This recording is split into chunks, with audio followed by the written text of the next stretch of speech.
So it seems to me like, and we've done a lot of research on this. We know that um, companies like Facebook are basically selling scraped data, right, off of your usage on Instagram, your usage on Facebook. They know what you're going to do before you even do it.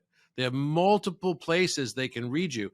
And if you notice, when you're on WhatsApp now, it'll even have your geolocation bar will show up as well. So they're selling your geolocation, which is fascinating. What people don't know is that companies like Pfizer and Abbott, that do these large clinical trials, AbbVie now as it's named, they'll pay up to $27,000 a year just for things like geolocation data for type 2 diabetes patients. So our data is way more valuable than any service value we're getting, because the product might be quote unquote free. Yep. When your social media is free or your messaging app is free, then you are the product. Yes.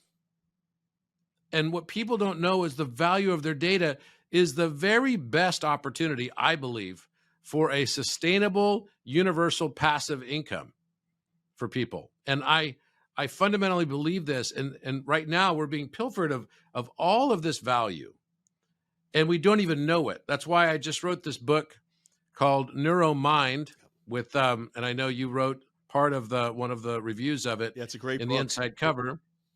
And do you like how it was written with all these kind of stories? It's kind of interesting, right? And they really freak you out. The stories are like, wait a minute, one of the stories, I don't want to take the book's thunder, but one of the stories is you're driving a car, and it's supposed to be an auto car that drives itself, right? It's supposed to be a self-driving car. And the policeman stops you and says, what are you doing driving? You're not allowed to be driving, right? This is a self-driving car. And then getting in a discussion with the cop because you wanted to drive. And now that's no longer allowable, right? Which is like kind of mind-boggling. Or if you're in trouble with the law, all of a sudden that car could lock its doors and take you straight to the police station. Yeah. Right. It's like, wow, there's just some really dystopian things that are definitely cooking right now in society. And so I think data is only going to become way, way, way more valuable. And the need for us to protect that data is going to increase exponentially, because the only thing that we have above all else is our own individuality. But even that now is being threatened with deep fakes.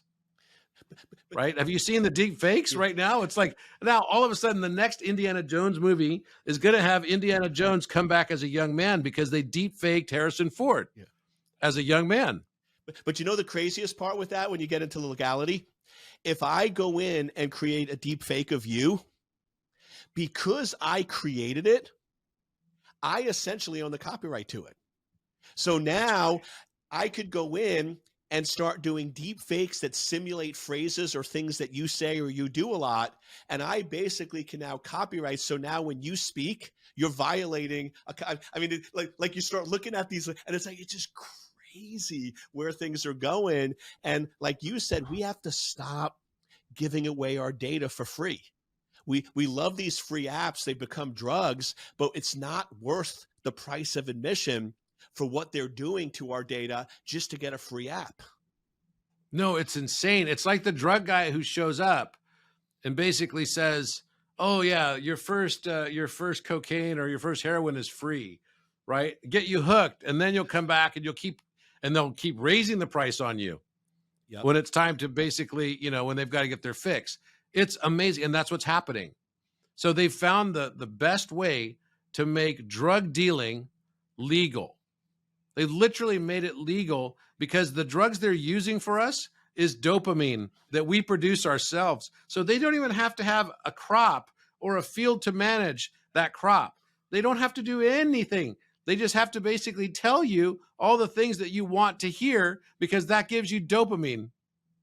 Every time everyone else agrees with you and says, oh, yes, I agree with your point, then you think everyone agrees with me until it's election day. And then you find out, how could anyone not agree with me? Yeah, how could this have happened?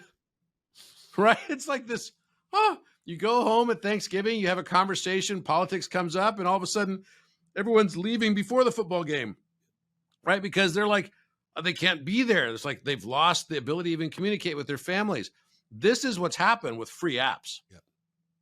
This is exactly, and I think Elon Musk is right on this one.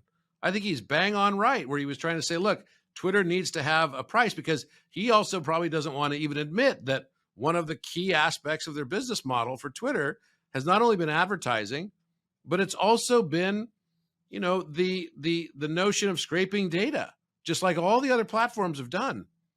And that data is becoming more valuable every year.